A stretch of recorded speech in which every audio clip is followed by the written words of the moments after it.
Most construction companies don't lose margin because their people aren't talented. They lose margin because when the pressure is on, the discipline breaks down. The change order doesn't get documented. The forecast doesn't get updated. The PM figures he'll sort it all out later.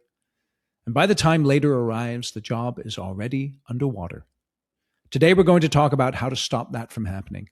And it starts with one person in your organization who most owners aren't developing nearly enough. And that is your project executive. Let's dive right in.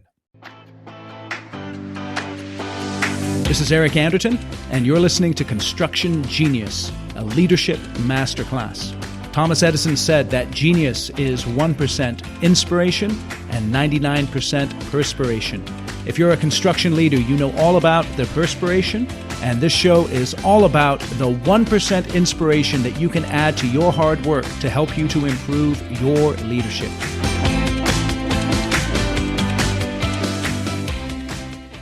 Nick Saban won 6 NCAA football national championships at Alabama. And if you ask most people why, they'll tell you great recruiting, awesome talent, and of course, Alabama had great players. But if you think about it, at that level, everybody's got great players. Here's what Saban did that was different. He built something that he called the process. And the process was simple. Don't think about the scoreboard. Don't think about the championship. Do your job on this play right now correctly. That's it. One play, full discipline, every time. His teams were famous for playing their best football in the fourth quarter when other teams were gassing out, making mistakes, running on emotion. Alabama was executing cleaner than they had in the first quarter. And why is that? Because Saban's players had done the right thing so many times in practice that when the pressure was at its highest, the discipline was automatic. They didn't need motivation. They just executed because that's what they always did. I'll tell you why that matters for your construction company in just a minute, so stay with me. Before I get into today's content, I want to make sure we're all working from the same page. You're the president or owner of your construction company. You have a project executive or a PX reporting to you. Your PX has a team of project managers reporting to them. Your PMs run the jobs, your PX leads the PMs, and you lead the PX. That's the chain we're working with today. PM to PX to you. Now, some of you don't have a PX. Maybe your company isn't at that size yet, or you haven't made that hire. If that's you, here's how to listen to this episode. You are the PX. Your PMs report directly to you, which means everything I'm going to say about what a PX should be doing, building, and holding people accountable for, that's your job right now. This episode applies just as much to you. A few weeks ago, I told you something I want to start with again today. Only 2.5% of construction firms report that their projects consistently finish on time and on budget. And we traced that back to 3 things your project managers need to be doing before a single crew ever hits the job site. Number 1 was getting involved in the estimate, then running a real pre-execution planning session, then getting your superintendent to co-own the plan before mobilization. And we talked about who's responsible for making sure those 3 things happen consistently across every job in your portfolio. That person is your project executive, your PX. If you missed that episode, go back and listen. It's worth your time. I'll link to it in the show notes. Today, we're going to pick up where we left off because the pre-job work is only half the equation. Once your PM mobilizes and the work is underway, a completely different set of problems shows up. And once again, it runs directly through your PX. FMI published part 2 of their 2026 project management study recently. Same survey, 243 executives, 84 project managers. Real contractors, real numbers. There's going to be a link in the show notes to the study. What they found is a clear picture of what high-performing project managers do differently during execution. And what the data tells us is this: those behaviors don't happen on their own. They happen because someone is holding the standard. Someone is setting the expectation, checking the work, and having the hard conversations when a PM falls short. That someone is your PX.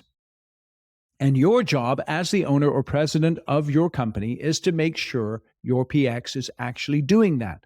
So don't assume, don't hope, verify.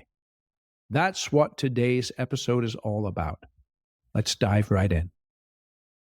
Here's what execution looks like in most construction companies once a job is underway. Your PM mobilizes, an issue comes up, and he deals with it. A fire breaks out, and he puts it out. A change order comes in. He handles it verbally because he doesn't want to slow things down. A sub gets behind, and so he adjusts the schedule in his head and just keeps moving. 3 months later, you ask your PX, how's the job going? Your PX asks the PM, and the PM says, hey, it's going great. And then the cost report comes out. The study calls this execution chaos. And the reason it's so dangerous is that it doesn't look like chaos from the outside. It looks like your PM is working hard. It looks like your PX has things under control. Nobody's alarmed. And yet margin is bleeding quietly every week because there's no system underneath any of it, or at least no system that's followed consistently with discipline.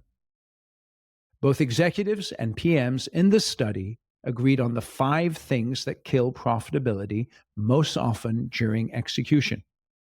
Those 5 things are scheduling and logistics problems, inaccurate estimates, staffing and labor, change order management, and trade contractor performance.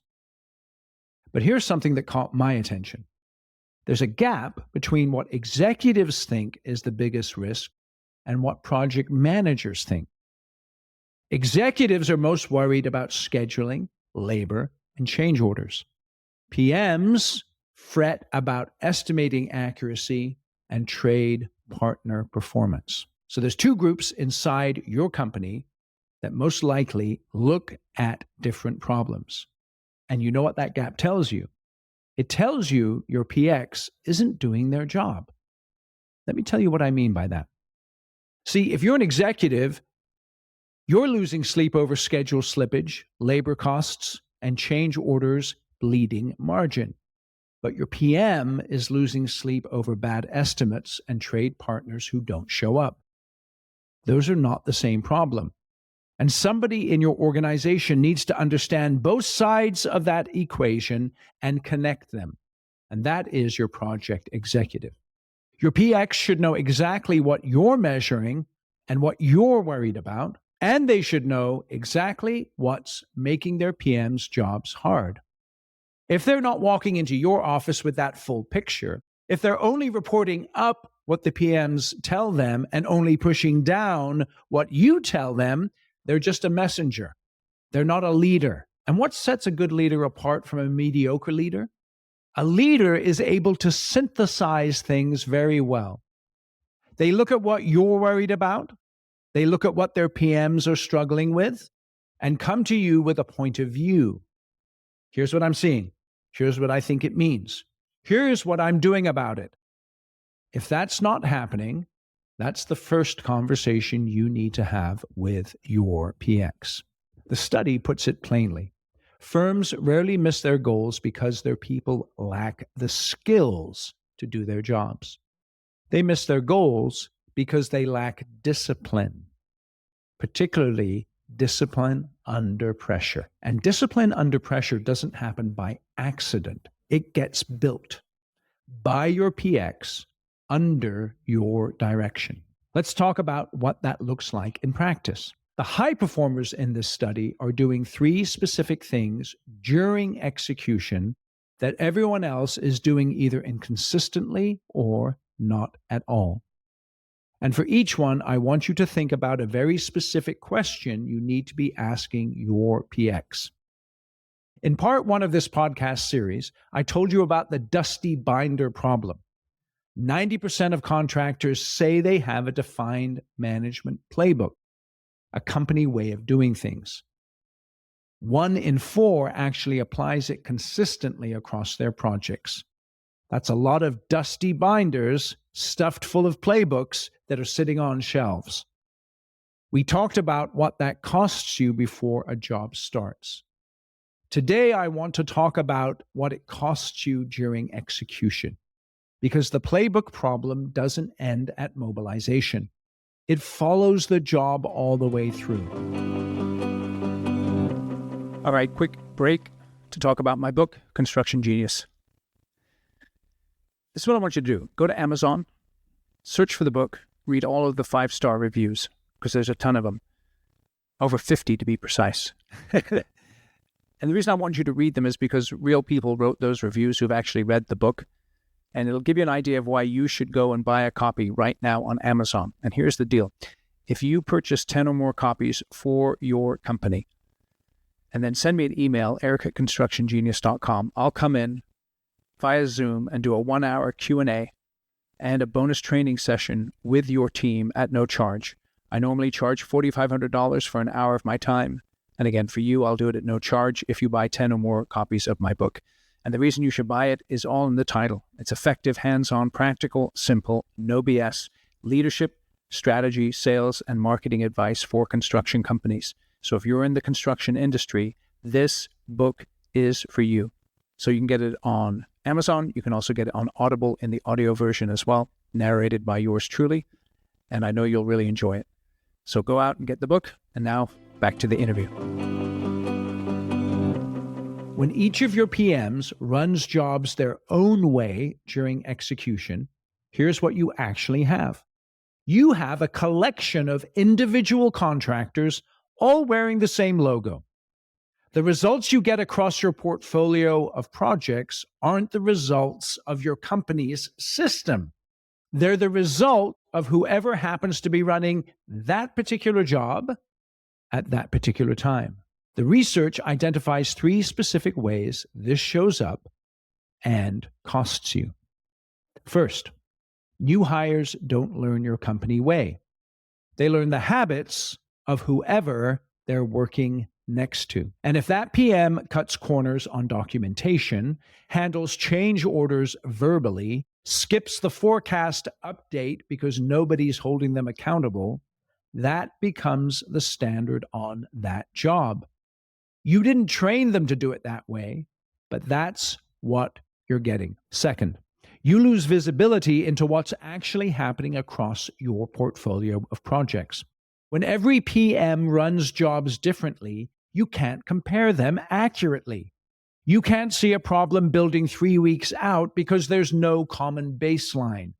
Every job looks different, so a variance just looks like noise until it's too late. Third, your clients get inconsistent experiences. And I don't just mean owners, I mean your subcontractors also. I hear this constantly when I talk to specialty contractors about working with GCs. When I ask them what it's like working with a particular company, they don't describe the company, they describe the project team. When Dave's running the work, it's great. When we get the other guys, it's a mess. Same GC, same logo on the trailer and the trucks, completely different experience on the ground. Your reputation in the subcontractor market is not one reputation. It's as many reputations as you have project teams. Your best PM is building goodwill with every sub he works with. Your weakest PM is burning it.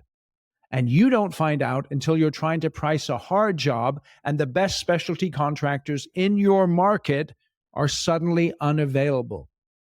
They're not unavailable. They're avoiding you because of their experience with the PM that was substandard on the last project they built with you. And you're paying for it in higher sub prices, less responsive trade partners, and companies that aren't sending you their best people because they've learned this job isn't worth it. The same dynamic plays out with your owners. Two clients, similar projects, completely different experiences depending on which PM they drew. One becomes a repeat client, the other one you never hear from again, and you can't figure out why. You think it's your pricing, but really, it's the experience that your PM created with the client. Your PX is the only person who can close that gap, not by being on every job, but by making sure every PM delivers a consistent enough experience that your company's reputation is actually your company's reputation, not a lottery ticket. Now, here's the question I want you asking your PX. Do we have a playbook? You already know the answer to that. The question is, how do you know your PMs are actually running the playbook? What does your PX say when you ask that? Do they point to specific behaviors they're inspecting on every job? Or do they give you a general answer about how the teams know what to do? General answers are not accountability. Specific behaviors are accountability. So this is what you hold your PX accountable for. 3 things that they should be doing to close the gap between having a playbook and living one. First, your PX should be able to name the 2 or 3 processes that are non-negotiable on every job. Not a list of 20 things, 2 or 3. The one where if a PM deviates, the job is at risk. Pre-execution planning, change order documentation, cost to complete forecasting, whatever they are in your company, your PX should be able to name them without hesitating. And your PMs should know those are the ones that get inspected. Every job. Second, your PX should be training on those processes, not just telling PMs what to do, walking through it with them. The study quotes one executive at a $35 million drywall company who described their 5-year focus this way: comprehensive training on consistent standards, clear processes every project manager follows, and stronger senior leader accountability. They're doing this over 5 years, not 5 weeks, not 5 months. And that's the last part: stronger senior leader accountability. That's on your PX. That's the job. Third, your PX should be able to show you what they're measuring. Here's a practical example from the research. How many emergency calls come in every day? If your PX is only measuring how fast the team responds to emergencies, they're measuring the wrong thing.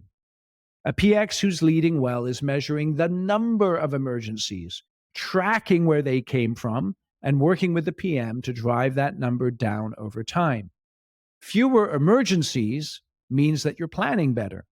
Better planning means better margins. That's a PX who's managing the leading indicators, not just reacting to what already happened. Here's the standard I encourage you to hold. Your PX should be able to sit down with you once a month and give you a clear picture of how each PM is running their jobs against the company standard. Not a project status update, a people status update. How is this PM performing against the behaviors that matter the most? If your PX can't answer that question specifically, they're not leading their team. They're covering for it. Think about the last time you promoted someone into a leadership role and it failed. Why did it fail? I can tell you one reason. People know how to build projects, but they don't know how to build and lead teams of people. Construction comes with its challenges that only insiders truly understand. Generic leadership training doesn't cut it. You need a program to train your leaders built specifically for construction professionals led by an industry expert. And my online course, The Shift, is exactly that course. It has 5 modules. It'll teach your people how to control their calendars and reduce stress and embrace chaos and accomplish their critical tasks. It will teach them the 3 essential messages they have to communicate every day in order to motivate and lead their team effectively. It'll show them how to build and lead a high-performing team, give them a framework for running effective meetings so they'll be able to solve problems in less than an hour, and also give them a higher perspective on their leadership that will enable them to work on the business and on their teams and not get stuck in the weeds micromanaging. So go out to my website, theshift.constructiongenius.com, read all about the course, and then enroll yourself and your leaders in the course, and I guarantee that it will transform your leadership. If it does not, you take the whole course and you didn't get benefit from it, you just send me an email, eric@constructiongenius.com, and I will cheerfully refund you 100% of your money. I'm really confident this course will transform your leadership. So again, go out to the website, theshift.constructiongenius.com, learn more about the course, and start taking it today. Now, change order management, that's the litmus test. The way a PM handles a change order tells you almost everything about how well your PX is leading that PM. Here's the scenario. A change order comes up on a job. Owner request, field condition, design gap, whatever it is. And your PM, because he wants to keep things moving and he doesn't want to create friction with the client, handles it verbally. He says, "Don't worry, we'll sort it out." He does the work, and then he plans to get the paperwork done later. Later comes. The invoice goes out. The client gets sticker shock. The amount gets disputed. And your PM is now spending the next 60 days trying to collect for work that's already done, and the client has already moved on from mentally. An executive at a $360 million general contractor described this exactly. If we proceed too quickly without formal approval, the client gets sticker shock. The amount gets adjusted. That's the cost of verbal agreements. Now, let's look at what the data says. Contractors with a highly consistent change order process meet or exceed schedule expectations 80% of the time. If you have a moderate or weak process, 65% of the time. That's 15 points of schedule reliability just from how consistently your PMs are handling change orders. On profitability, it's even sharper. General contractors with strong change order discipline hit or exceed profit targets 68% of the time, versus 61% for those with weaker processes. For specialty contractors, the gap is enormous. 87% profit reliability with strong discipline, 64% without it. 87 versus 64 on specialty work. That's not a rounding error. That's the difference between a thriving company and one that can't figure out why it keeps leaving money on the table. Here's what I want you to pay close attention to as an owner. 41% of executives say that ineffective change order management is a primary driver of their profit misses. Only 28% of project managers say the same thing. That's a 13-point difference. Your PMs are not feeling the pain of bad change order management the same way that you are. They're not connecting their verbal agreements on job sites to the margin misses you're seeing on the back end. And if they don't feel that connection, they're never going to manage the process with the urgency it deserves. That is your PX's problem to solve, not yours. Your job is not to go educate your PMs on change order discipline. Your PX should be doing that. Your job is to ask your project executive why the gap exists and what they're doing about it. So here's what you hold your PX accountable for. First, they should have one clear standard for how change orders get handled. Every PM, every job, no exceptions. Scope it, price it, get written authorization before any work proceeds. Update the budget and the schedule the day approval comes in. That's the process. It's not complicated, but it must be non-negotiable, and your PX is the one who makes it non-negotiable. Second, your PX needs to close the perception gap. They need to sit down with each PM and connect the dots between what happens on the job site and what shows up in the cost report. They need to sit down with each PM and connect the dots between what happens on the job site and what shows up in the cost report. Show them the data. Help them understand that handling a change order verbally isn't a kindness to the client, it's a risk to the company. And it's a risk that lands on your desk, not theirs. Third, your PX needs to be inspecting change order performance on every job. not waiting for a problem to surface, actively looking. How many open change orders does each PM have right now? How old are the oldest ones? Is anyone doing work at risk? Is the budget getting updated in real time after each approval? Here's the question for your PX. Walk me through how our change order process works on a typical job. Who authorizes it? What's the turnaround standard? How do you know your PMs are following it? If your PX gives you a clear, specific answer, they're leading.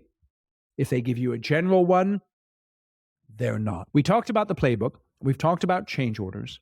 Both of those are visible. You can see a dusty binder. You can count open change orders. You can ask who authorized what and when. But the third one is harder to see. And because it's harder to see, it's where the most money quietly disappears. That's cost to complete forecasting. This is the one that matters most. Of everything in this study, this single factor is the strongest predictor of whether your company hits its profit targets. Not your backlog size, not your client relationships, not how experienced your PMs are. Whether your PMs are doing disciplined, cost-to-complete forecasting. Here's what that means in plain terms. At the end of every month, your PM should be able to tell you exactly how much it's going to cost to finish the job. Not what's been spent, but what's left to be spent. At the end of every month, your PM should be able to tell you exactly how much it's going to cost to finish the job. Not what's been spent, what's left to spend, and whether that number combined with what's already out the door is going to land inside the budget or blow right past it. That's cost to complete forecasting. And most PMs aren't doing it with any real discipline. Here's the number.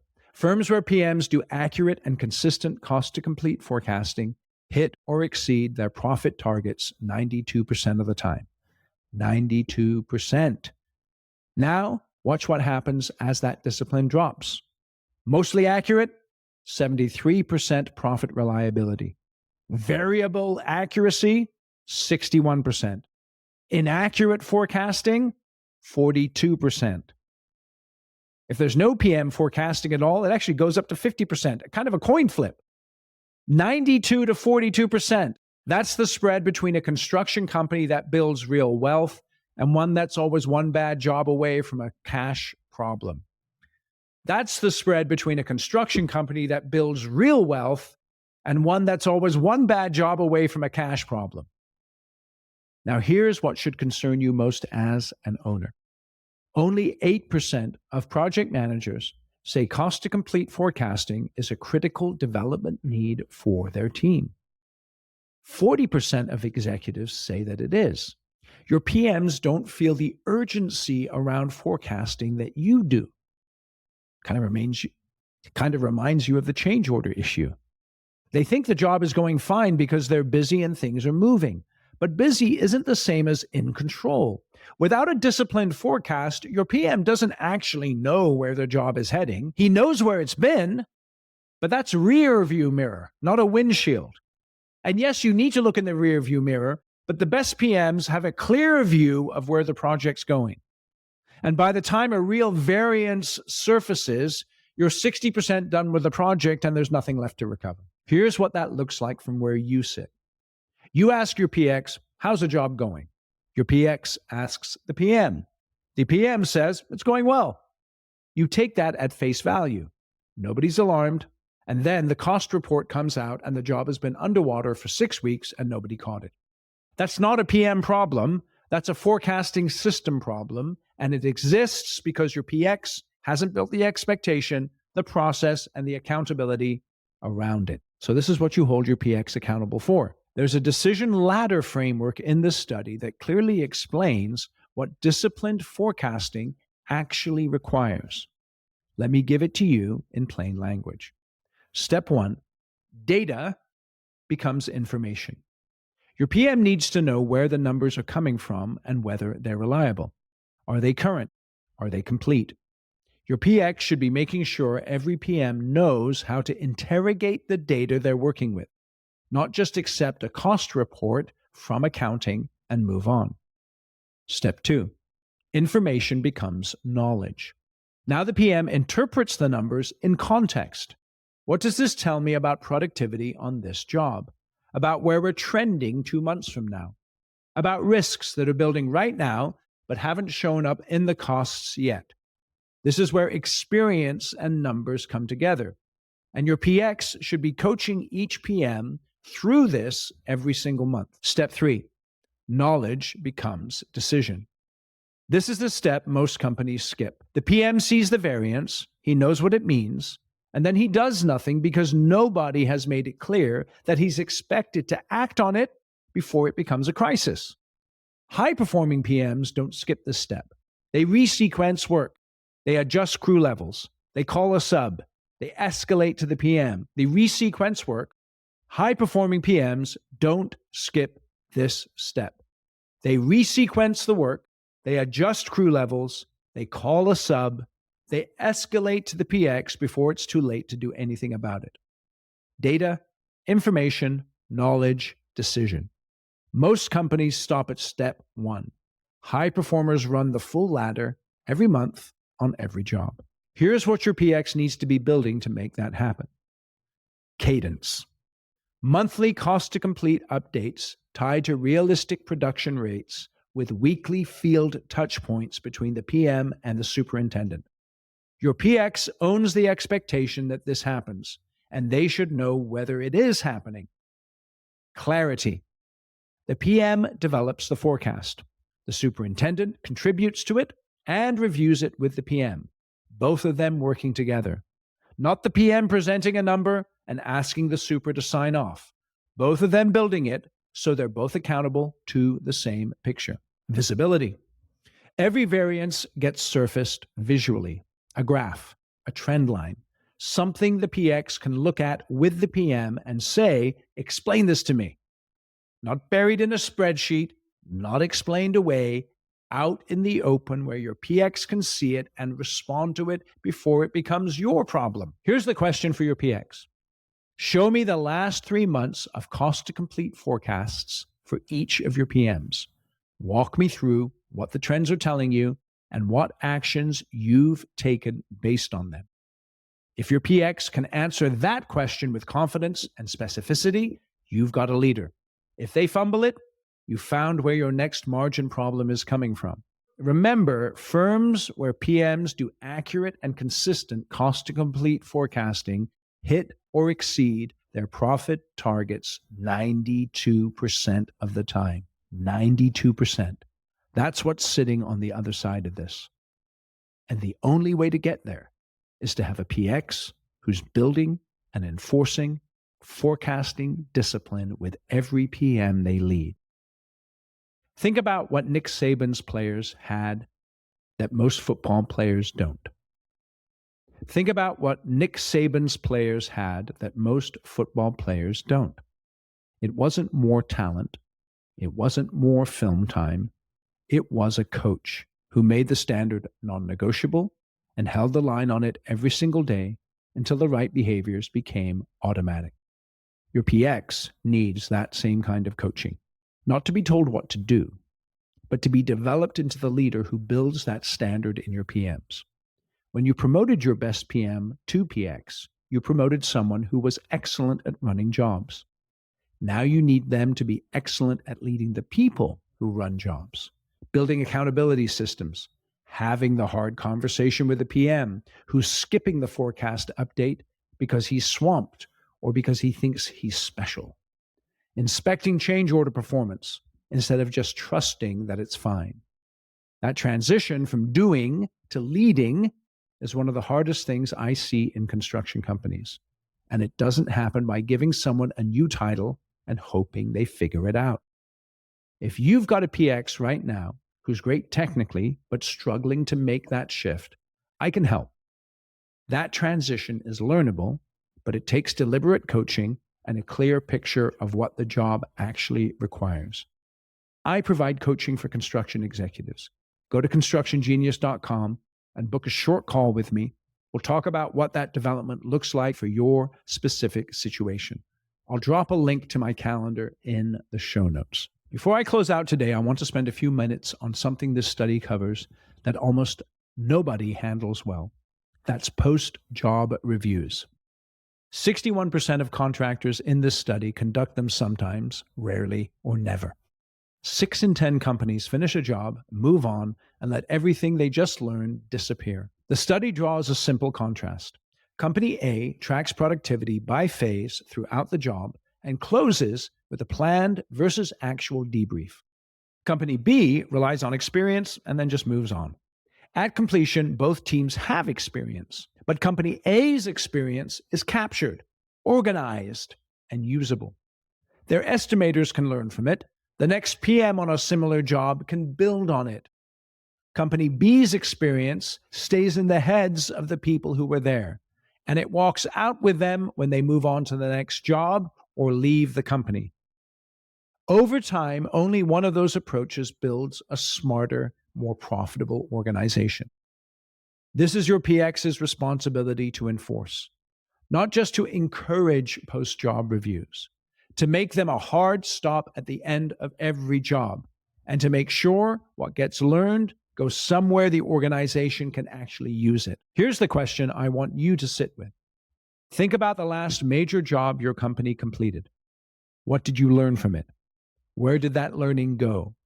And can any PM in your company access it right now? If you don't have a clear answer, you need to sit down with your PX and make sure they are holding their PMs accountable for post-job reviews. Here's the one thought I want to leave with you today. Firms rarely miss their goals because their people lack the skills to do their jobs.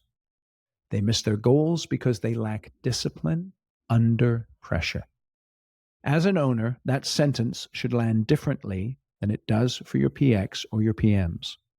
Because the discipline under pressure the research is talking about doesn't happen at the PM level unless someone above the PM is building it, requiring it, and inspecting it.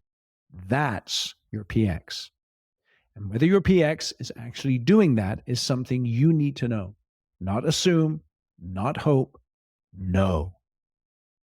A consistent playbook that every PM runs the same way on every job. Change orders that get documented and authorized before any work proceeds. Cost to complete forecasts that drive decisions instead of just recording history. Post-job reviews that capture what was learned and put back into the organization. Your PM should be doing all of these things. Your PX is accountable for making sure that they are. And you are accountable for making sure your PX is doing their job. That's the chain.